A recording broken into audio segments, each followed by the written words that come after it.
Okay, now let's look at the death pit that had the most number of people buried in it. This is the Great Death Pit, as Leonard Woolley called it. It was not far from the king's grave and Puabi's grave. And inside they found 74 bodies, 68 of them women. And most of the women, again, were finely attired.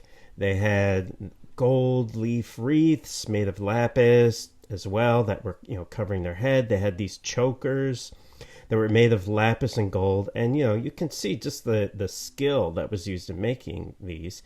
Again, these are over 1,000 years older than King Tut's tomb in Egypt.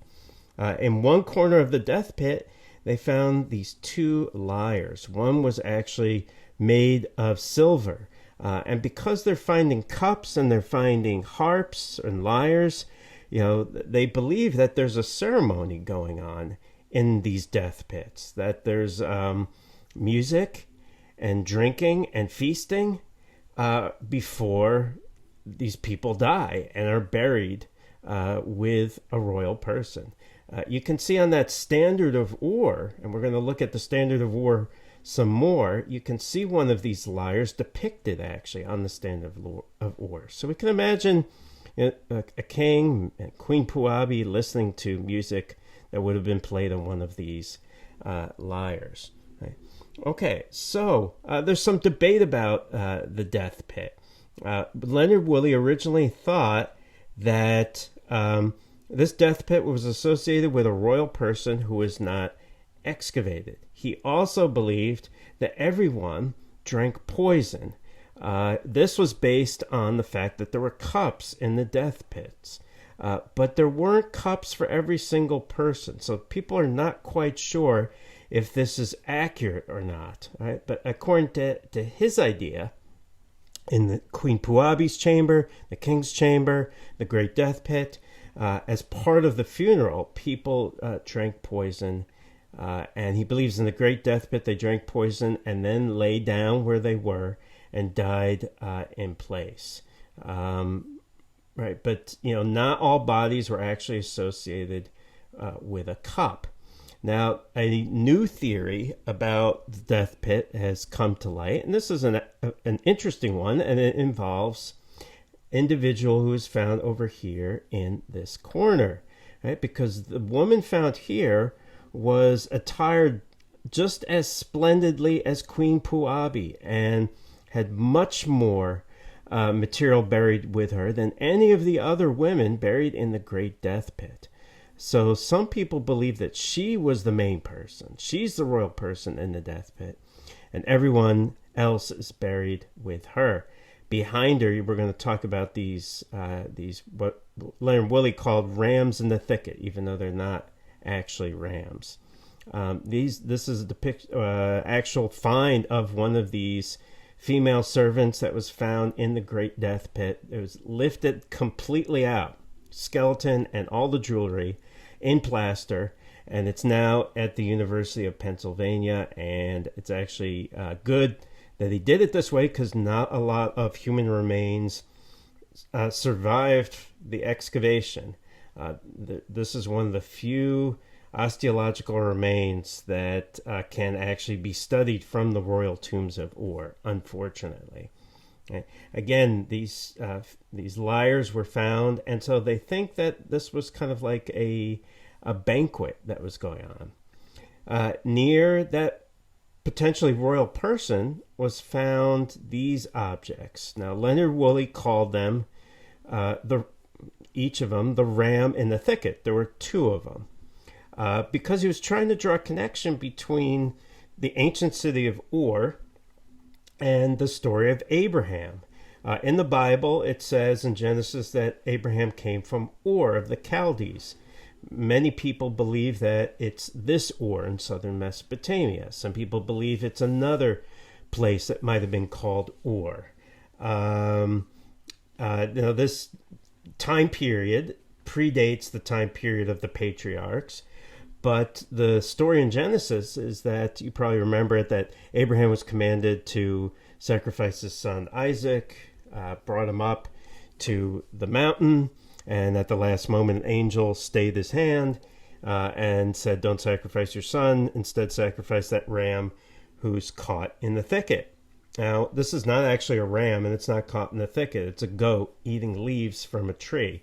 So most people today, they still refer to it as the ram in the thicket because that's what Leonard Woolley called it, but he was kind of stretching it a bit because he wanted people in the news media to pick up on the story and kind of, because people obviously know about the Bible, they might be interested more in the excavations that were going on. Now, in terms of the symbolism, again, the rosettes might symbolize Inanna, and the goat might sort of be symbolic of the life cycle of Dumuzi and Inanna, right? That Inanna being trapped in the underworld and then Dumuzi taking her place. Okay, there's lots of debate about the sacrificial burials, right? Why were these people sacrificed? Was it voluntary? Was it not voluntary? Again, no Mesopotamian texts referred to human sacrifices.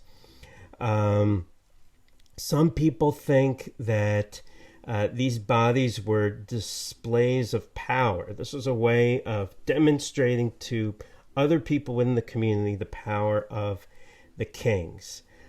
Some people think that this might have been connected to the temple, and it might have actually been kind of like a reenactment of a myth of a dying fertility god who has to be resurrected. So they're sort of reenacting a story. Or they think it has something to do maybe with the main god of Ur, the moon god, Nana. Now, recent examinations on some of the burial material, particularly I talked about the ladies in waiting, but also this soldier, they CAT scanned the remains of this soldier. And what you'll notice here is there's a hole in the skull with fissures radiating out from that circle. And it's pretty clear that this person did not die voluntarily. They were killed with a blow to the back of the head. Not only that, it looks like the helmet was put on backwards. So there's actually some debate as to whether these people were, these sacrifices were killed at the time, or whether they were actually killed beforehand, because other evidence from the bodies shows that that many of the bodies that remain that they have been able to study were heated to high temperatures of 150 to 250 degrees Celsius, which would be 300 to 482 degrees Fahrenheit. They think as a way of preserving the body. So there's some debate about this. Some people think that that these people were willingly going to their deaths and committed suicide. Some people think that they were killed beforehand, their bodies preserved, and then placed later on when the queen or king died in the burial with them. Some people think that these are not actually soldiers and important servants. These might actually be low-status people, maybe even slaves who were captured in warfare, but dressed up as soldiers and dressed up as female servants to take the place of the actual servants in the royal court. So there's lots of different theories, and as of yet, they haven't been able to really narrow down which theory is, the most accurate. So it looks like, it could be willing, but in some cases it obviously was not willing, because the skulls on several of these people show trauma. So it shows that they were killed and then laid out in the burial. Okay, so what are some of the overall conclusions from all of this? Well, obviously we can see that there was a group of individuals that was very powerful and very wealthy in the early dynastic in Ur at this time. There's wealth displayed, human sacrifices, right? And also they're buried near the temples. This is a prime location. These wealth items, right? Also, we're going to look at some of the wealth items that were found in some of the non-royal burials. So even some of the commoners had some wealth as well. Now, again, we'll talk more about this, in related weeks, because trade has always been an important part of Mesopotamia. But all of this material had to be traded from the outside. So copper potentially came from Anatolia or modern-day Oman here in the Arabian Peninsula. Lapis, as we said, is only available in Afghanistan. You can see carnelian is available in different areas. Gold in these areas over here, right? Tin, maybe in Anatolia. You need tin and copper to make bronze.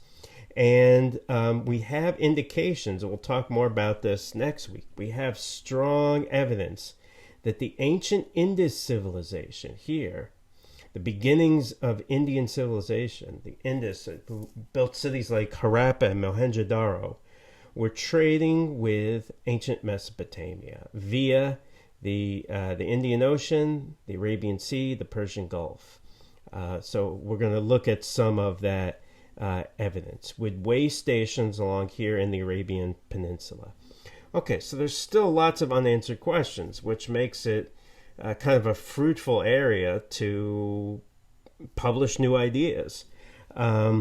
If these occupants were royalty, then what was their dynasty? Because most of these people, like Mescalamdun, Puabi, they're not listed in the king's list. So they kind of predate some of these texts. If they were not royalty, then how were they able to get so wealthy and also either have the power to have people killed to go with them, or be so powerful enough that people are willing to follow them into the afterlife?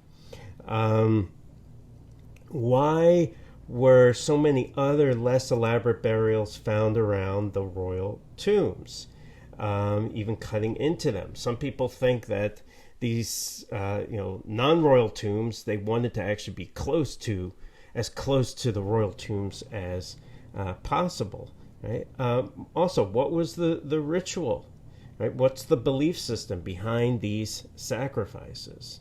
As we said before, were the sacrifices voluntary or involuntary?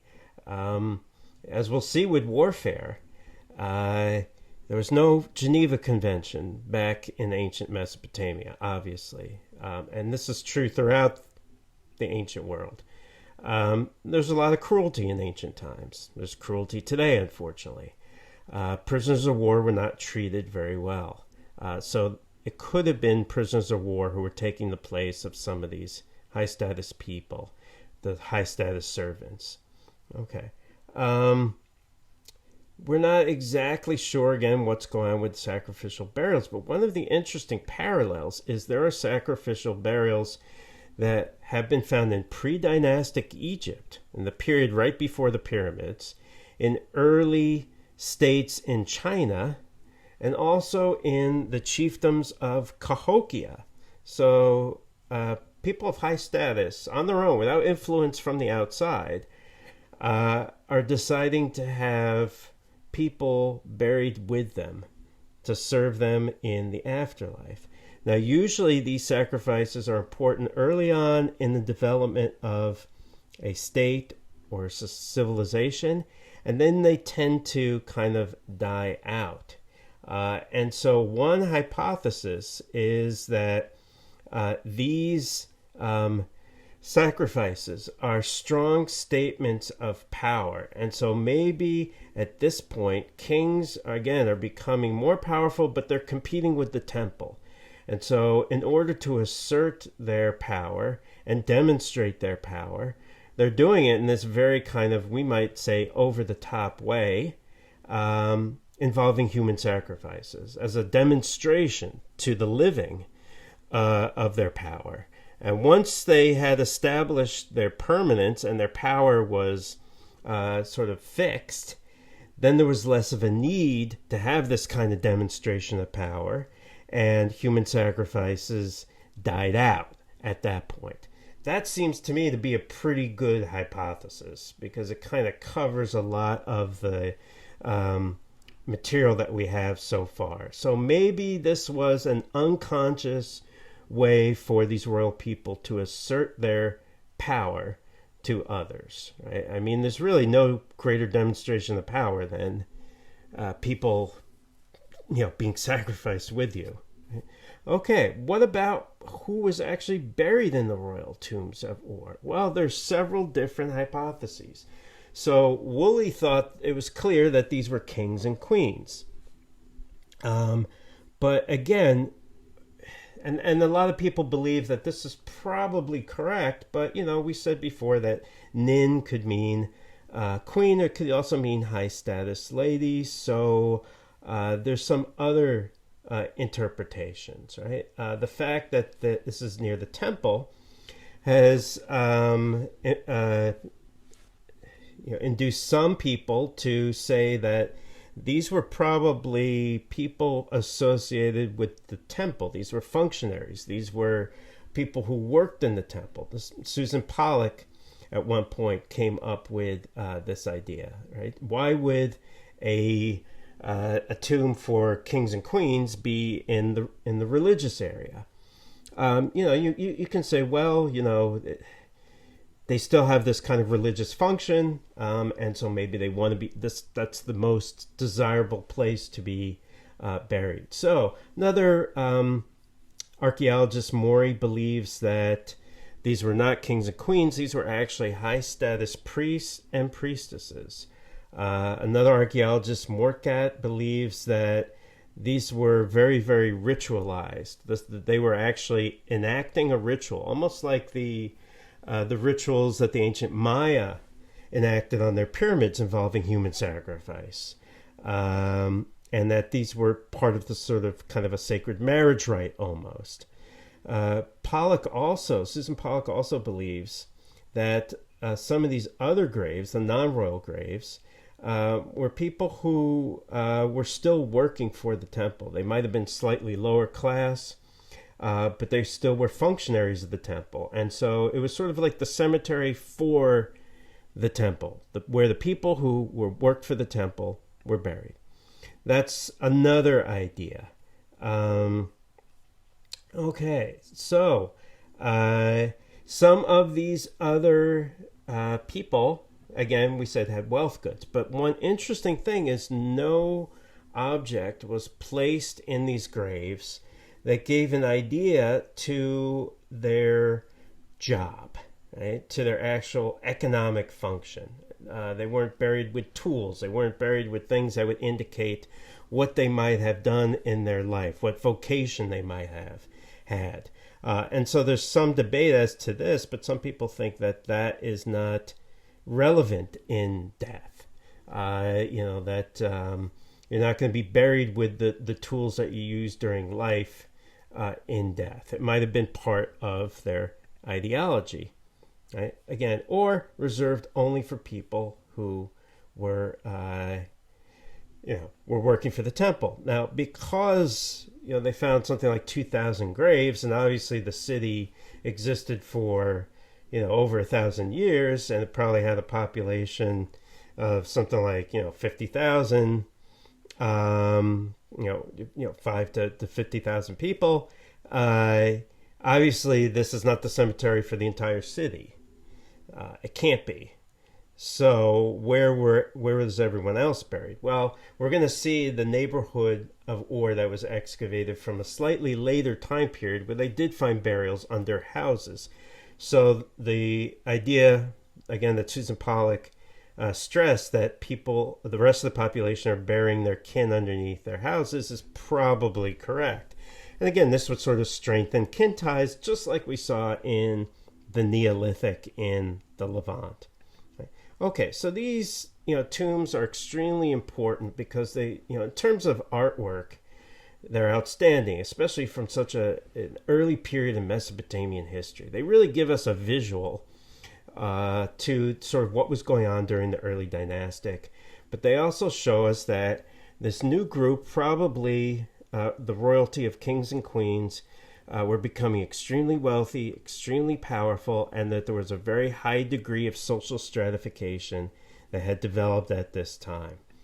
One last thing we'll mention about the royal tombs of Ur was an analysis that Susan Pollock did, where she looked at the style of jewelry, bronze pins and rings and earrings and things like that, and she looked at the style of the jewelry over time, and also high status versus mid status versus lower status, and she found something very interesting. She found that motifs would be kind of introduced by the upper echelons, and then later in time those motifs would be copied, emulated, imitated by lower status people, and then the elites would then come up with a new device, a new style, right? That is, it was kind of an emulation of high status style and high status motifs.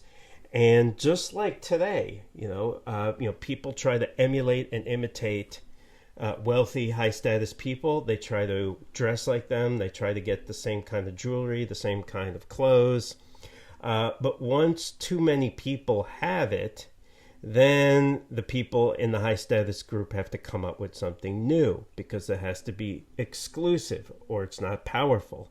So it's almost like this treadmill, you might say, of prestige, where the lower status people are always trying to constantly keep up, and the higher status people are always changing the styles to keep one step ahead of everyone else.